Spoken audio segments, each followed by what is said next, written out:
जाने बिना न होए परती, जाने बिना न होए परती, जाने बिना न होए परती, जाने बिना न होए परती, बिना परती न होए नाती, बिन परती होए नहीं प्रीति, बिन परती होए नहीं प्रीति, बिन परती होए नहीं प्रीति।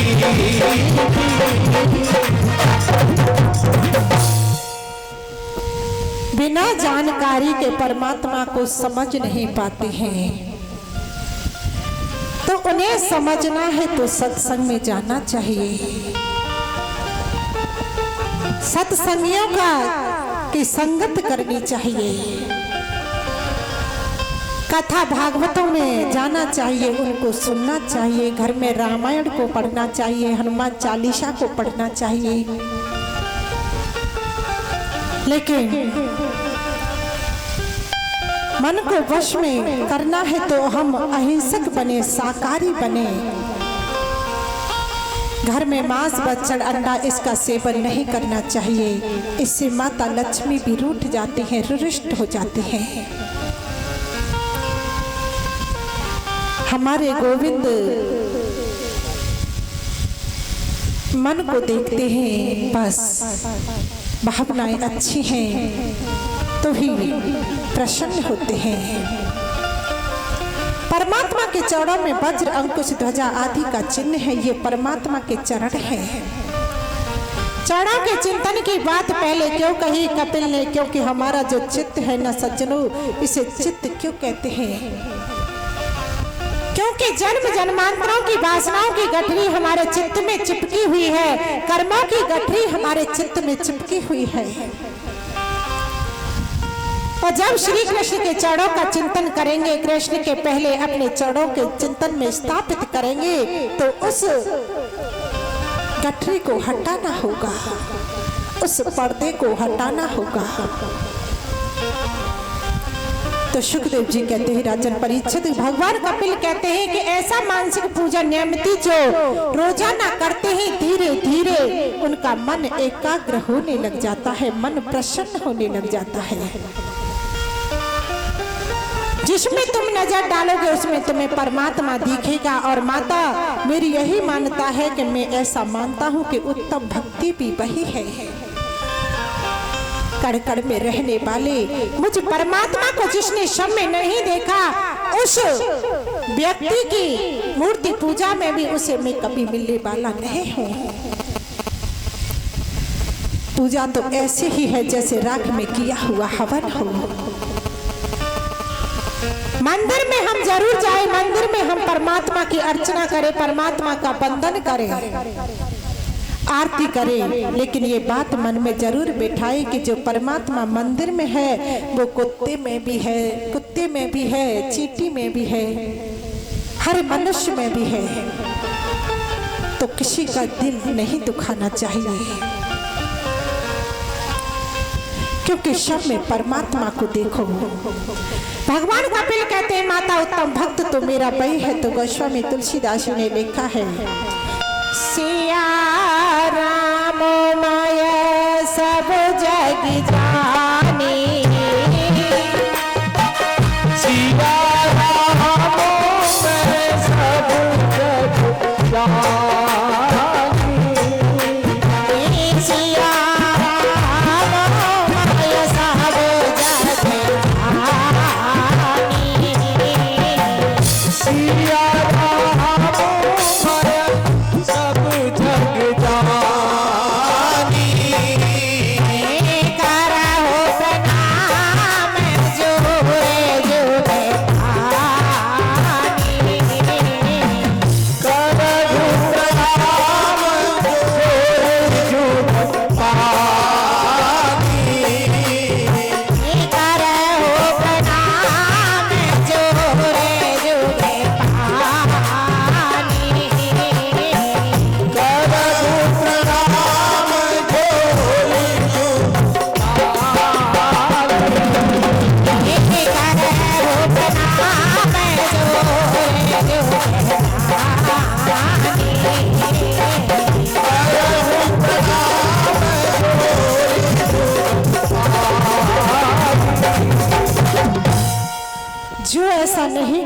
हैं वो अज्ञानी है माता। कई कई लोग अपने शरीर को हष्ट पुष्ट बनाने में बहुत जीवों का हत्या कर देते हैं, ये पाप होता है। उसे नरक की यातना भोगनी पड़ती है। पाप कर्म करने वाले व्यक्ति फिर संसार में आकर के गिरते हैं। तो माता ने कहा कि पुत्र फिर तो गर्भ में बड़ा सुख मिलता होगा। उन्होंने कहा कि गर्भ में सुख माता, गर्भ में सुख नहीं है। सुख कहाँ है? अरे जब छोटा सा प्राणी जब गर्भ में होता है तो माँ किसी भी चटपटी वस्तु का सेवन कर लेती है, कुछ खा लेती है तो उसे कष्ट होता है, वो रोता है, चिल्लाता है, कोई नहीं सुनता है। माता जब बच्चा गर्भ में होता है, 2 महीने का होता है तो उसके सिर का निर्माण हो जाता है, थोड़ा बड़ा होने लगता है। और जब 7वां महीना शुरू होता है माता गर्भ में, तो वो बालक फिर अपने पूर्व जन्म की बातों को याद करके रोता है, प्रार्थना करता है गर्भ में गोविंद की कि हे गोविंद, हे माधव, हमें कैसे भी इस गर्भ से निकालो। बड़ा कष्ट होता है, बड़ा दुख होता है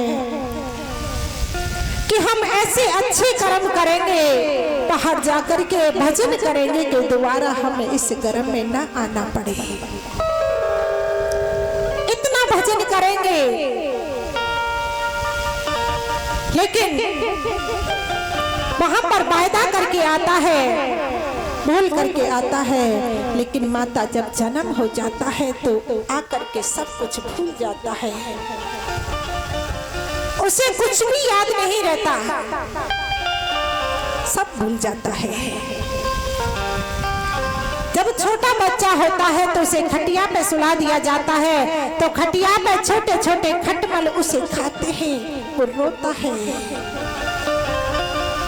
रोता है, चिल्लाता है,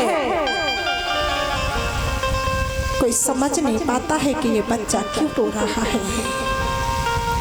तो माता गर्भ में जो तकलीफ हुई है, जो कष्ट होता है, वो पहले न कभी हुआ होगा कष्ट, न कभी होगा। इतनी तकलीफ होती है गर्भ में, हम दोबारा गर्भ में न जाए इसके लिए हम ये प्रयास करते हैं कि हमें ज्यादा से ज्यादा गोविंद के नाम को गाना चाहिए, भजन करना चाहिए, लेकिन माता नहीं करते हैं। गोविंद कहते हैं कि भजन कर लो। अभी व्यक्ति के साथ में क्या क्या होता है कि पहली घंटी बजती है कि बाल सफेद हो जाना,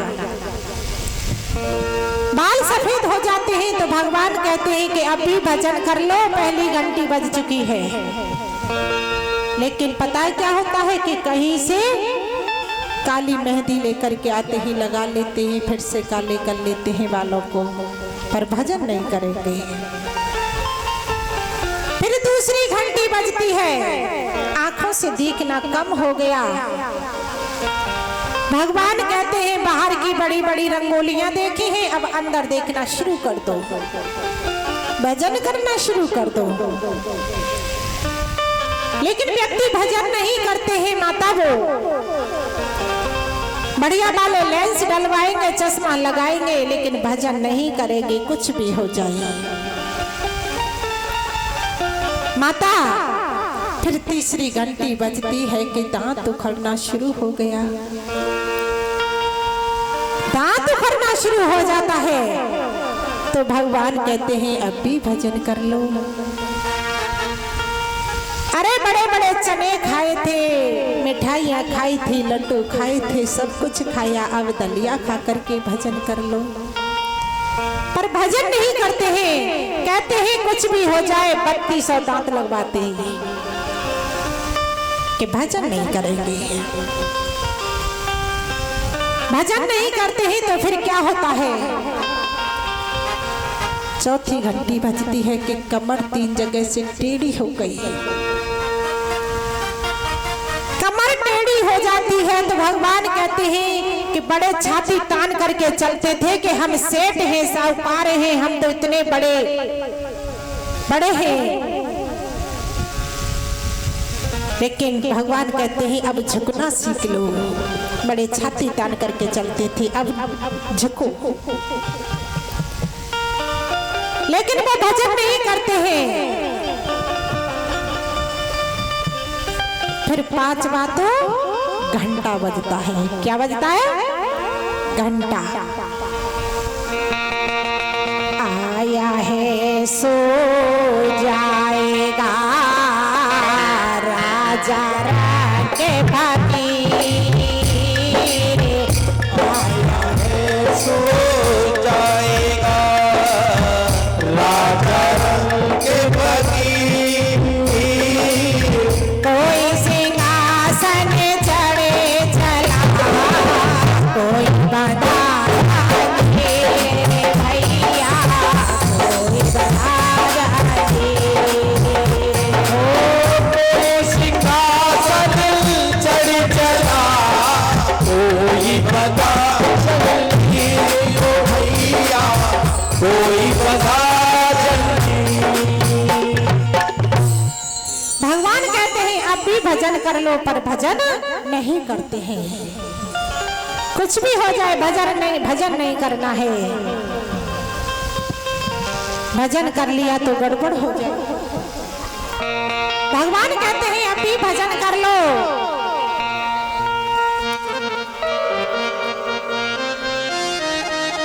पर नहीं करते हैं भजन। बहुत दिन सो लिया रे, अब कहाँ जाके मुसाफिर।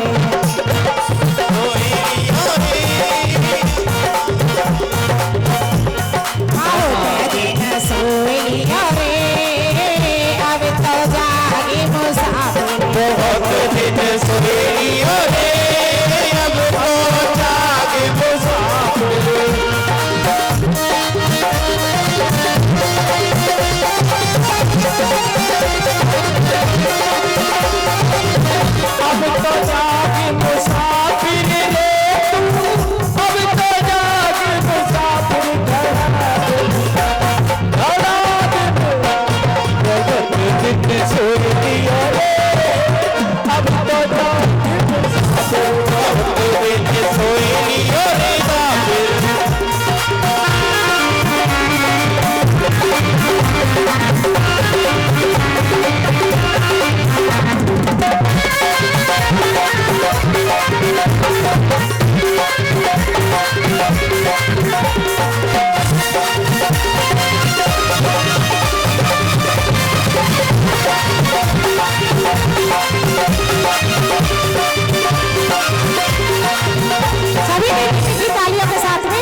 भगवान कहते हैं आप भी भजन कर लो, लेकिन नहीं करते हैं। फिर कहता है दूजा सोया पिता गोद में हंसे हंसे प्रथा गवाई। दूजा सोया पिता गोद में हंसे हंसे दांत दिखाई। दूजा सोया पिता गोद में हंसे हंसे बात बनाई। दूजा सोया पिता गोद में हंसे हंसे दांत दिखाई। भाई बहन सब लाड़ करत है लिया लाड़ कर भाई लाड़ तो मैं होई रे अब बजा के मुसाफिर इतने सोई रे अगर लोटा के मुसाफिर।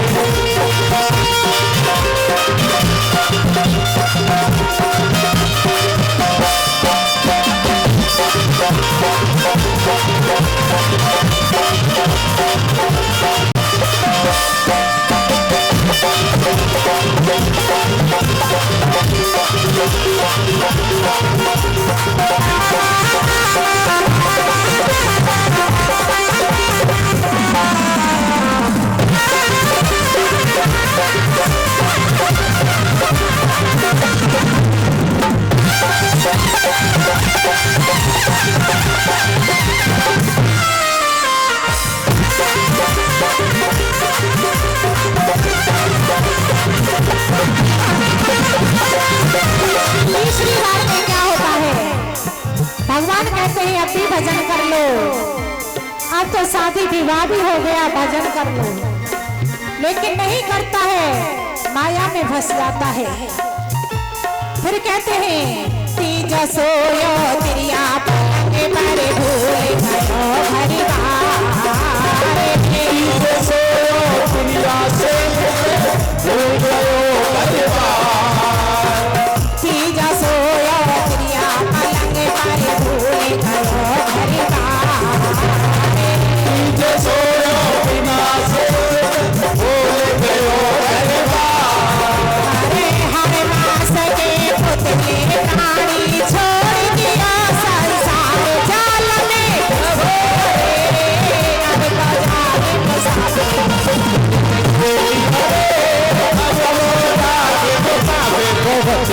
सोली रे अब तो आगे मुसाफिर।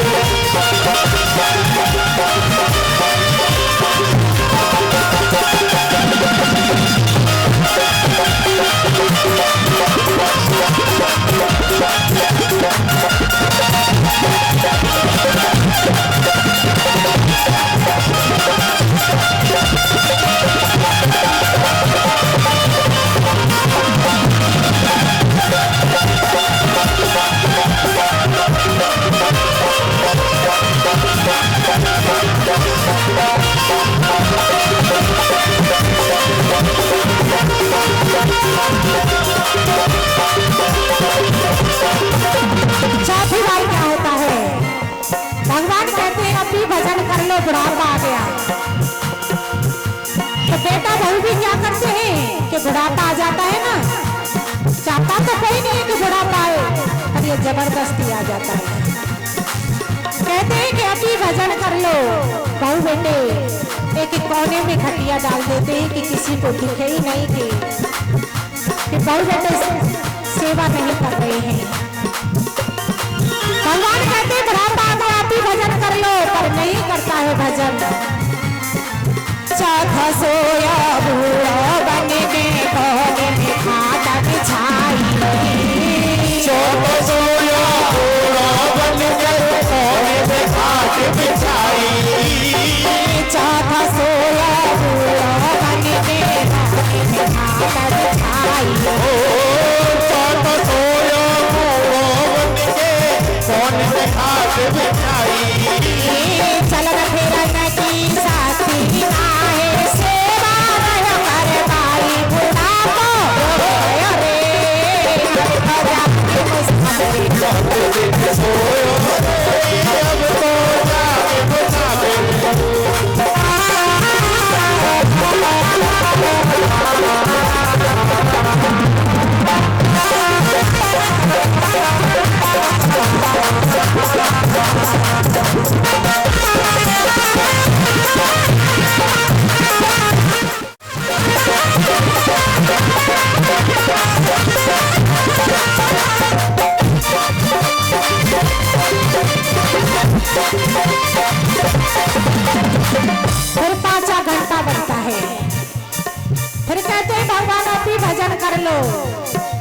होता है।